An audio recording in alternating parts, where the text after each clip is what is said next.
Halo guys, kembali lagi bersama saya di channel Stockholic. Channel ini akan membahas segala sesuatu tentang sahamnya. Hari ini tanggal 18 Oktober saya akan membahas apa yang terjadi selama seminggu kemarin dan kira-kira saham apa aja sih yang menarik untuk seminggu ke depan. Nah, yang pertama saya akan mulai dari sektor dari IHSG ya. Di mana IHSG Jumat kemarin ditutup melemah sedikit, cuma 0,034%.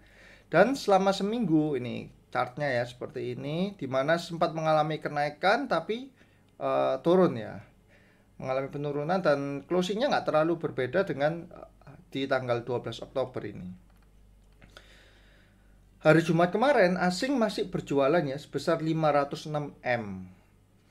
Tapi kalau kita lihat one week-nya, nah, asing ini berjualannya 580 M. Artinya sebenarnya Senin sampai Kamis minggu lalu itu asing tuh membukukan net buy ya. Tapi di hari Jumat kemarin karena net sell-nya gede banget, ini satu hari 500 M. Akhirnya porsi untuk mingguannya itu asing keluar 580 M. Nah, kita akan lihat kenapa kok asing sudah mulai masuk ya seminggu kemarin tapi di Jumat kok keluar lagi. Oke, karena sekarang sudah nggak bisa melihat dari ini ya, dari RTI, Premium Service. Jadi saya akan menggunakan aplikasi yaitu dari Sukor Sekuritas. Saya cukup suka dengan aplikasi ini karena cukup simpel ya, dan kita bisa melihat itu ini foreign activity-nya yang pertama. Nah, untuk pergerakan asing sendiri kita bisa lihat selama 12, jadi selama 1 minggu kemarin ya. Saya short dari sini. Nah, saham apa yang paling banyak dibeli oleh asing? Yaitu MDKA. Nah, asing ternyata paling banyak membeli saham MDKA, BRI, BCA, BUL, BTPS, TBIG. Terus ada BRMS juga. Ini mungkin akan saya highlight yang saham MDKA ya. MDKA. Terus, nah TBIG ini saya sempat mention beberapa kali ya. Kenapa saya mention? Karena saya suka dengan ini. Kepemilikan dari retail itu hanya 3,16% di saham TBIG. Wah, walaupun foreign-nya cuma 20%, berarti dia sebenarnya nggak terlalu dipengaruhi oleh foreign pergerakannya. Tapi porsi retailnya ini loh, sedikit sekali, hanya 3,16%. Didukung oleh fundamentalnya dia juga cukup oke. Mana? Coba saya cek dulu.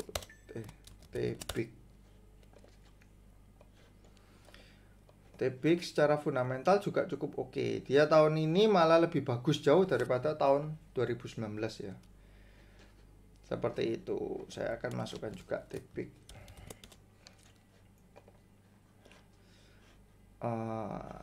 Kemudian BRMS. Nah, BRMS ini saham valuasinya kurang begitu besar, tapi cukup menarik juga. Kalau menurut saya pribadi ini juga cukup menarik, apalagi untuk teman-teman yang suka adrenalin rush nih, sukanya yang sahamnya yang kalau naik maunya yang naiknya tinggi banget. Nah, salah satunya ini BRMS ini juga cukup menarik. Tapi hati-hati kalau memegang saham ini karena saham ini juga punya potensi untuk tidur ya. Tidur di 50 sama kayak induknya Bumi. Nah, ini kan sempat naik terus tidur lagi. Cuma kalau saya lihat Bumi ini lotnya overnya itu enggak terlalu gede ya. Kalau dulu biasanya kan berapa juta lot yang di 50-nya ya. Nah, kayak ini Dewa, misalkan Dewa ini kan gede, 3,3 juta lot di over 50. Nah, kalau Bumi ini kan 500 ribuan ya, 500 ribu lot. PRMS sendiri ada itu ya, yang kapan hari dibeli oleh Wexler sahamnya. Jadi dia punya perusahaannya hutang ke Wexler terus dibeli, ditukar dengan saham, yang menyebabkan PRMS sempat naik. Nah, ini sempat naik kenceng sampai level 70 lebih nih. Terus dia turun lagi ya. Ya seperti inilah kalau saham-saham yang adrenalin tuh, naik turun. Kemudian kita akan melihat saham apa saja yang ini BRIS ini juga cukup menarik, nanti akan saya bahas juga. Saham apa aja yang paling banyak dijual oleh asing.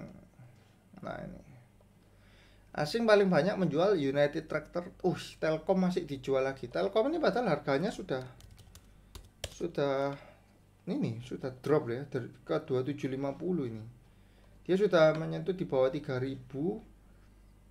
Nah, 2.600 ini ya. Ini adalah area support Telkom.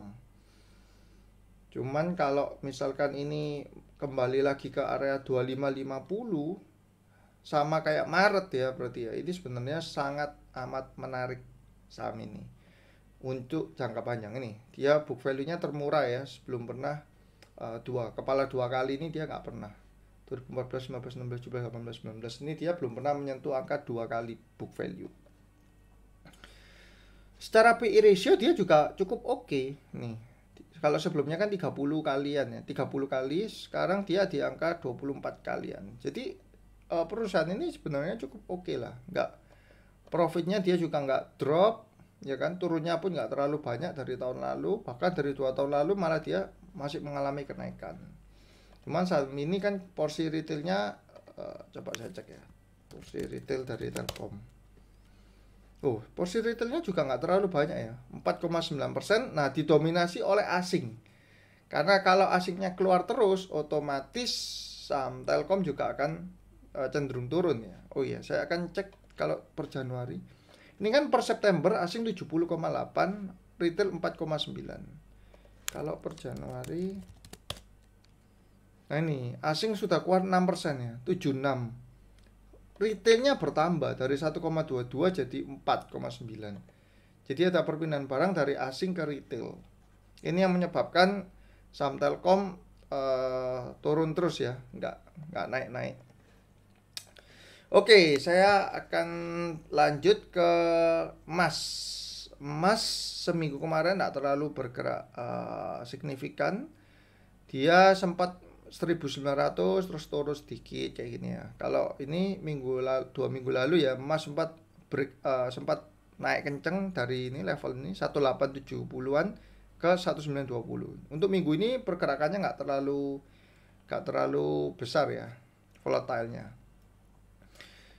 Terus saya akan bahas dari coal. Coal adalah dari batu bara, dimana emiten ini mengalami penurunan yang cukup tajam. Minggu lalu dia sempat drop ya, kan sempat di level 60-an, terus sempat drop ke level berapa itu, 55 atau 54 ya. Sempat satu hari drop 6%. Sekarang dia mulai sedikit naik lagi ya untuk gold ya, di level 57 ini, 57,5 untuk kontrak di November ya. Ini kalau kontrak di Oktober masih drop ya, 56,3 juga, nggak terlalu Kemarin sempat 60-an ini kontrak di Oktober. Nah, sekarang masih 56, belum terlalu pulih. Cool. Nah, minggu kemarin ada beberapa saham yang gila-gilaan ya, ada Antam. Nah, ini Antam, terus ada saham yang lagi fenomenal. Mana ini kok nggak saya tulis? BRIS. Saham ini yang fenomenal sekali ya, dari pergerakan 700 ya kan, naik menjadi ini. Kalau minggu lalu persis itu di sini, dari 870 naik sempat 1680. Nah, terus sempat ARB sekali. Dan yang menarik, di hari Jumat kemarin itu sebenarnya dia ditutup ARB, tapi waktu mau closing dia ditarik naik ya sampai ini level 1400-an. Harga wajar dari book value bisnis sebenarnya kurang lebih di 1400-an ya. Jadi ini kalau seperti ini ceritanya, ada potensi Senin besok ini akan ditarik lagi ya. Cuman apakah ditariknya ugal-ugalan kayak ini ya, AR kanan ya, itu kurang, saya nggak berani bilang ya. Tapi menurut saya menarik untuk dicermati untuk scalping, untuk trading. Nah, volumenya pun gede ya, 763 miliar. Volumenya pun juga besar banget, dimana ini sebenarnya ARB loh, 1220 ini ARB. Tiba-tiba naik kenceng di waktu closing. Nah, saham-saham seperti itu biasanya akan lompat lah di hari Seninnya. Jadi teman-teman bisa note ya, BRIS untuk trading. Kemudian yang kedua adalah Antam, dimana Antam ini sempat naik AR kanan, terus besoknya naik kenceng tapi drop lagi, drop di closing merah. Terus hari Jumat kemarin sempat naik, terus closingnya turun lagi ya. Turun lagi ke level 940, bahkan sempat menyentuh level 920 ya. Nah, kalau saham seperti ini sebenarnya apakah ada kemungkinan naik? Masih tetap ada karena saya melihat tuh volumenya gede banget. Cuman kenaikannya itu terbatas, nggak seperti BRIS ya. BRIS ini kenapa? Karena kalau BRIS ini volumenya itu gede banget. Antam juga gede sih, 1 triliun kan sempat. Tapi BRIS ini lebih ke arah kayak kalau saya melihat dari sisi bandarmologi ya, dia itu kuat banget gitu loh. Tekanan untuk membelinya itu gede banget. Nah, bid overnya pun lebih banyak bidnya kan ketimbang overnya. Dan kalau yang sebelum-sebelumnya ini bid overnya itu jomplang sekali. Ini bisa 1,6 juta, yang ini cuma 100.000 gitu loh. Jadi dia ringan lah, kalau mau ditarik naik itu sangat ringan. Kalau saya lebih prefer untuk mentradingkan atau scalping di BRIS ya. Nah, Antam ini mungkin bisa kita juga tradingkan karena dia apakah mungkin nembus 1000 itu masih ada kemungkinan dengan volume dia yang cukup besar. Tapi dia ini kan sebenarnya kenaikannya didorong oleh berita, yaitu berita yang belum fix maksudnya ya. Yang itu lah, yang membahas tentang baterai lithium. Pemerintah akan membentuk holding ya, Mind ID, di mana Antam itu salah satu perusahaan yang ikut di dalamnya. Inalum juga ya. Nah, kalau BRIS ini kan sudah ketok palu merger ya, sudah tahu pasti. Kalau ini masih ya beritanya masih berupa rumor lah. Seperti itu. Untuk kinerja sendiri Antam juga nggak moncer ya, dia penurunan yang luar biasa dibandingkan BRIS. Nah, BRIS ini kan moncer. 2019 cuma 35 M profitnya, 2020 dia profit 117 M. Operating profitnya pun juga naik 4 kali lipat.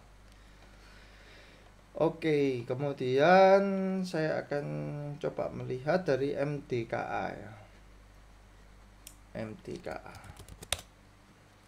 MTKA, nah ini naiknya juga cukup tinggi. Nah, sudah sempat naik terus ya. Dimana ini ketika ini asing kolek barang, bisa dilihat dari bandarmologinya ya. MTKA ini ada bandarnya yang lagi kolek. Coba saya lihat. Ini ada teman saya tuh yang suka untuk kolek ini, saham MTKA ini.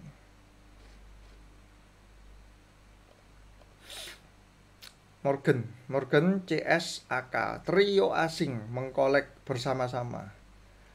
Jadi dari tanggal 5 sampai 18 Oktober trio asing ini kolek. Nah, ini lokal ya, Bahana, KI ini Ciptadana, kemudian CC ini Mandiri Sekuritas ya kan, YP ini ya Sekuritas Retail Sejuta Umat, Mirai. Semua yang jualan adalah dari lokal, yang menampung adalah asing. MSCS AKBK ini adalah top sekuritas asing yang biasa dipakai oleh investor asing. Jadi nggak heran kalau dia kenaikannya cukup signifikan. Nah, apakah masih layak beli? Kalau kita lihat harga dari asing rata-rata beli terakhir ini kan di 17. Ya kalau kita lihat sekilas mungkin 1740 atau 750 lah. Nah, kalau misalkan menyentuh range buy itu ya kita sebenarnya dapat di harga rata-ratanya si asing. Cuman kalau kita tarik lebih panjang lagi, nah ini loh, asing sebenarnya masih mengakumulasi ya ini. Bahkan di level 1664 ya untuk AK ini. Kalau kita tarik lebih panjang lagi, ya AK ini masih beli terus. Levelnya masih nggak terlalu jauh lah. Ini 1700-an. Kalau dari awal tahun,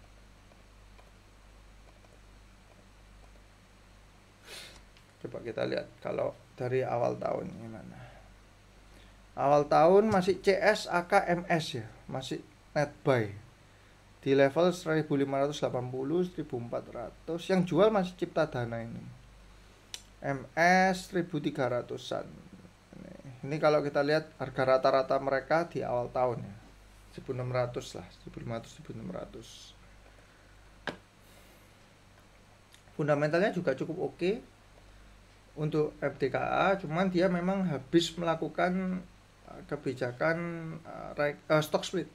1:5 ya di tahun lalu 22 Oktober 2019. Jadi walaupun kelihatannya ini kok 1.800, tahun lalu kok 4.700, jangan salah. Ini 1.800 dikali 5 harusnya. Kalau dibandingkan tahun lalu. Jadi harganya sudah naik daripada tahun lalu. Seperti itu.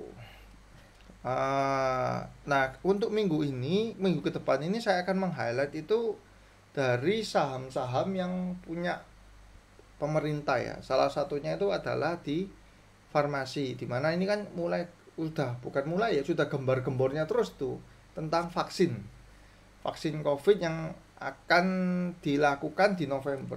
Sebentar saya cari beritanya. Vaksin COVID. Nah, ini sudah banyak sekali lah berita-berita tentang vaksin. Dan terus terang, karena saya kan di Surabaya, saya juga melihat jalanan ini sudah rame ya, sudah gak kayak kapan hari waktu COVID awal-awal ya. Saya melihat jalanan di Surabaya ini sudah cukup padat. Orang-orang mungkin sudah nggak terlalu parno lah dengan COVID ini. Ya, ada kemungkinan juga salah satunya, ini sudah mau selesai karena sudah mau divaksin kan. Seperti itu. Nah, karena ada berita seperti ini, maka kita harus melihat adalah saham-saham di KF dan juga INAF ya. KF dan INAF. Dua saham pemerintah ini yang biasanya naiknya itu beriringan. KF naik, INAF naik. Nah, apakah kalau misalkan disuruh milih antara KF dan INAF, jujur saya akan jauh lebih memilih dari KF untuk baik ditradingkan ya. Nah, cuman teman-teman harus hati-hati. Nah, ini negara punya 90% di saham KF ini. Kalau INAF 80% dan 13% yang di asuransi. Kalau nggak salah Asabri ya. Asabri atau Jiwasraya lah salah satunya. Itu, nah, teman-teman tapi juga harus mencermati bahwa saham KF ini sudah naik dari level 1.000 ke 3.300-an. Artinya sudah naik 330% ya. Jadi kenaikannya pun dia bukan nggak mungkin sih, maksudnya lebih terbatas lah. Jangan teman-teman berharap KF ini akan naik 3 kali lipat lagi gitu loh. Kalau 3 kali lipat lagi kan berarti ke level 10.000 nih saham ini. Ya, kalau saya lebih ke arah, misalkan ini dia mulai ditarik oleh si bandar, saya akan ikut masuk di sana. Hanya saat itu gitu loh. Jadi saya akan chip in ketika ini sudah ada pergerakan yang tinggi sekali. Biasanya ciri-cirinya apa? Pagi-pagi dia ada kenaikan, terus ini bidnya ini tinggi banget. Nah, saya suka mencermati yang pegang barang ini, yang bandarnya KF ini cukup kuat ya. Jadi dengan volumenya itu dia gede banget. Bukan volume yang kalau kita masuk misalkan 100 juta dia langsung turun, enggak. Bandarnya KF ini juga cukup kuat. Mungkin kita bisa note ya teman-teman. Jadi ada BRIS, ada KF. Saham-saham pemerintah semua nih temanya minggu ini, 2 minggu ini ya. Terus untuk BNLI ini ya yang pegang barang berdoa ya, apalagi yang beli di Pucuk Harum, dimana sebenarnya kalau menurut pribadi saya itu sudah over ya, sangat overpriced. Dia naik dari 1130 sampai ke 3000 ya, bahkan sampai 3200 nih. Memang volume porsi asingnya gede banget 90%, retailnya kecil banget. Cuman dia secara fundamental itu juga sebelumnya kan cuma 0,1 ya, tiba-tiba lompat ke 3 kali lebih sempat. Mau mengejar fundamentalnya BCA nih, si BNLI ini. Nah, ini benar-benar pure dikontrol oleh asing. Apakah ada kemungkinan dia bisa mantul kayak BRIS ya? Ada aja, bisa aja. Kalau kenapa? Ciri-cirinya apa? Misalkan dia ARB, tiba-tiba dia bangkit. Cuman volumenya ini loh, ini yang menakutkan. Karena dia cuman transaksinya kecil-kecil, 1M. Jadi kalau teman-teman pernah lihat video saya yang di cara kerja bandar itu, nah ini adalah fase akumulasi bandar, sideways biasanya. Kemudian ia akan menggoreng naik ya. Akan menggoreng naik sampai mungkin di titik tertentu dia akan mulai menjuali. Saat itu ketika dia berjualan ya retail nggak sadar kalau dia lagi jualan kayak gitu. Nah, kalau misalkan mau beli kapan? Ketika ada bangkit ya, ketika ada bangkit dari ARB. Jadi ini teman-teman jangan jangan terburu-buru beli di harga ARB, jangan. Mendingan ini misalkan ARB ya. Kalau saya misalkan ini ya 2480. Kan posisi ARB. Nah, mungkin saya akan antri buy pakai automatic order di 2490. Jadi ketika dia bangkit, 2480-nya bangkit ke 2490 baru saya berani buy gitu loh. Itu lebih aman daripada kita berspekulasi, udah besok saya buy aja 2480 minus 7%. Jangan. Mendingan diantri di pakai automatic order ya, yang kita nggak usah melihat terus, dinaikkan 1 tick, itu lebih aman. Cuman kalau ini saya bilang porsinya jangan terlalu gede lah. Saham-saham seperti ini likuiditasnya kurang. Itu untuk BNLI ya. Kemudian TPIK, tadi saya mau melihat TPIK ya. TPIK ini cukup menarik, dimana kalau kita lihat secara fundamentalnya dia profitnya juga naik ya. Dia profitnya naik, secara book value sempat menyentuh 10 kali ya, rata-rata 10 kali, 15 kali, bahkan pernah 20 kali, terus dia sekarang ada di 5 kali. Sebenarnya saham ini juga cukup menarik. Saya akan lihat dari chartnya.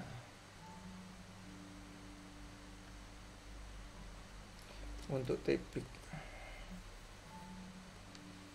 Nah, IHSG sendiri pun dia mencoba membreak MA 60-nya ya.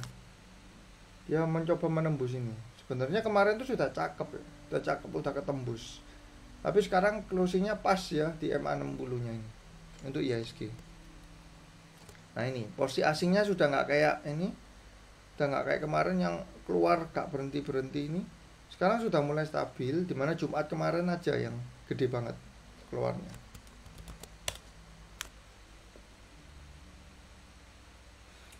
Nah, TPIK ini break ya. Jadi dia ini lagi break terus. MA5 menembus MA20 dan 60-nya udah jauh ya. Sudah jauh sebelumnya ini. Nah, golden cross-nya sebenarnya di harga ini ya, 1000 lebih ini. Kalau hold di sini sampai sekarang udah 40%-an lah. Cuman ini kan udah lama di bulan April ya. Nah, perusahaan ini apakah bisa naik? Kalau pribadi saya bilang ya bisa. Dan ini bukan mindsetnya, bukan untuk scalping ya. Kayak tadi Breeze itu kan lebih ke arah untuk trading. Enak kalau saham-saham seperti itu ditradingkan. Jumlah gede pun dia kuat dan cepat, kenaikannya satu hari bisa 10%, 8%. Kalau ini kita lebih ke arah untuk akumulasi long term. Karena kita melihatnya ke arah fundamentalnya ya. Fundamentalnya cukup bagus, terus ditopang kenaikan harganya juga cukup kuat lah untuk saham TPIK. Jadi kita bisa pantau. Terus ada satu saham lagi yang menurut saya pribadi cukup menarik. Nah, di video sebelumnya kan saya pernah membahas tentang LPPF ya. Saham yang saya dikecoh nih sama LPPF. Dimana low-nya dia ini di sini. Terus saya beli di sini, dibanting lagi, besoknya sempat dibawa turun ya, terus saya cut loss, tiba-tiba terbang. Satu hari sesudah saya cut loss langsung terbang. Nah, ada satu saham itu yang cukup menarik. Itu adalah saham ini ya, IPTV ini, punya MNC Group.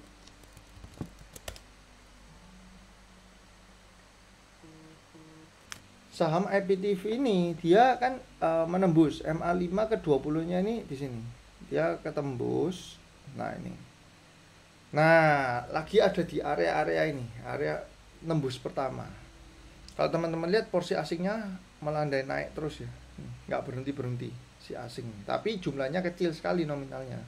Kalau kita lihat persentasenya IPTV di September terakhir,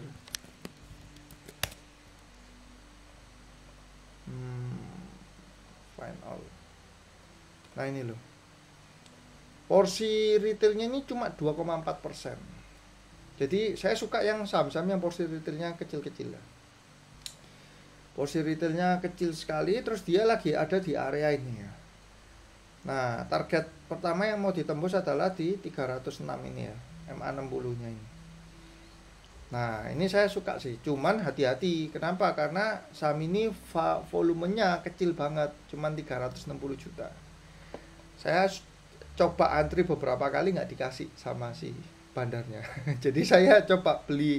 Kan ini kita harus beli nyicil. Kalau teman-teman beli langsung di satu harga, misalkan teman-teman beli ini ya di level 290 terus disikat langsung, itu dia pasti notice lah. Lawang transaksi satu harinya loh cuma 300 jutaan loh. Kalau kita beli 100 juta, kita sudah 30% kan dari transaksi satu hari. Nggak bisa, kita harus belinya perlahan. Tapi saham ini kalau saya lihat itu cukup menarik loh. Karena kita beli di bawah, lagi di posisi rendah. Nah, kalau cut loss juga nggak terlalu pedih ya. Cut lossnya mungkin kalau jebol ini 276. Jadi spare-nya nggak terlalu jauh lah untuk cut lossnya. 280 lah, 280, 276 ini bisa. Jadi saya masukkan lagi IPTV. Cuman IPTV ini kita nggak bisa tahu ya kapan lebih jangka waktunya. Ini kapan mau digoreng kita belum tentu tahu. Kalau BRIS ini kan kemungkinan besar Senin ini akan ditarik naik dulu paginya. Karena kelihatan patternnya dari Jumat. Oke, jadi ini adalah 4 saham yang pilihan menurut saya yang bisa kita cermati. Sama satu lagi itu saham favorit saya yaitu, nah ini kalau teman-teman ngikuti video saya, teman-teman pasti tahu ya, ini adalah salah satu saham favorit saya yaitu Adaro, saham yang bergerak di sektor coal. Ini kemarin tiba-tiba ditarik ya 5,6%. Cuman ini mindset saya membeli ini adalah untuk swing trade bulanan ya, bukan trading harian seperti itu. Karena saya percaya sektor ekonomi pasti pulih dan batu bara akan naik kembali lah harganya. Mana harga sekarang sudah cukup under value ya untuk sektor coal. Oke teman-teman, cukup video pada hari ini.